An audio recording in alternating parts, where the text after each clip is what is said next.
Плажата Златен песок. Постои едно место во желбите на сите деца во светот. Деца црни, деца жолти, деца црвени, деца бели. Тоа место ние ќе го наречеме плажата Златен песок. Таму се собираат сите и заеднички го поминуваат летото. Еве како изгледа тоа место. Сино езеро со златен песочен брег. Зелени дрвја наоколу, чисти патеки и обични кукички од трска. Секоја година при крајот на јуни на стеблото на најдебелото дрво стои плакат со овие зборови. Драги деца, заврши учебната година. Летото е пред вас. Започнува сезоната на капење. Летниот распуст го измислил најдобриот учител на светот само за вас. Дојдете на плажата Златен песок. Таа ве чека за да ви даде игри, песни, сонце. Качете се на првото превозно средство и дојдете. Ве кани летото. Во тој прекрасен предел, што може да се најде само во соништата, децата не го чувствуваат текот на времето. Таму секоја секунда значи златно зрнце за радост.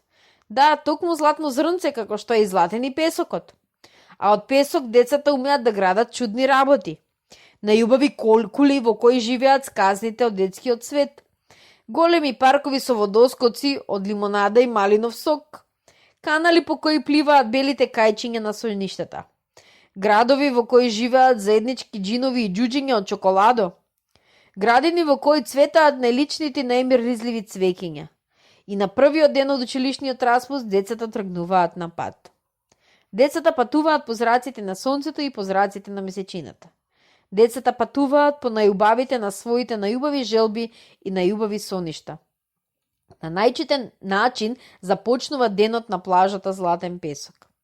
Најпрво Златорок Елен излегува од шумата, застанува на езерскиот брег и со златна труба ги буди децата од утринскиот сон. Потоа сонцето на сите деца им подарува по еден зрел портокал за поедок и по една широка насмевка за да може да се разбираат на сите јазици на светот. И ја започнуваат својата заедничка најубава игра што се вика детство.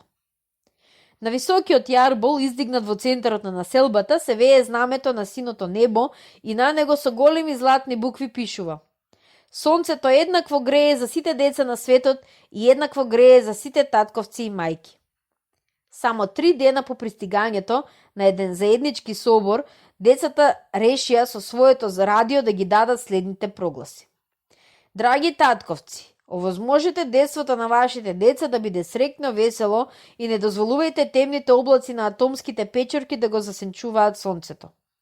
Од сите речници, книги и граматики избришете го зборот војна. Тој збор не му е потребен никому. Од него нашите соништа се немирни и раскинати.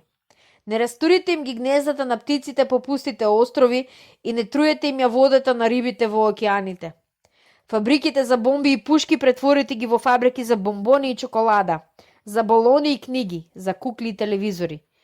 Подајте си ги рацете братски и сонцето нека биде сведок кога ќе го прогласите сеопштиот мир на земјата. Ве молиме ние вашите деца. Истиот тој ден, кога над сините води на езерото паѓаше мрежата на квечерината, кога во населбата се виеше шареното братско оро и се лееше песната од многуте детски срца, почнаа да пристигнуваат телеграми и честитки од сите земји и народи. Ви го честитаме големото дело. Ние сме со вас. Секош ќе ве помагаме за добро на сите народи. Ние ќе ја чуваме среќата на вашето сончево детство. Тогаш децата почувствуваат дека тој ден е нивниот најголем и најсветол празник. Над мирното езеро и над заспаните кукички месечината ја разлеваше својата сребрена светлина, осветлувајќи го широкиот и слободен пат на детските соништа.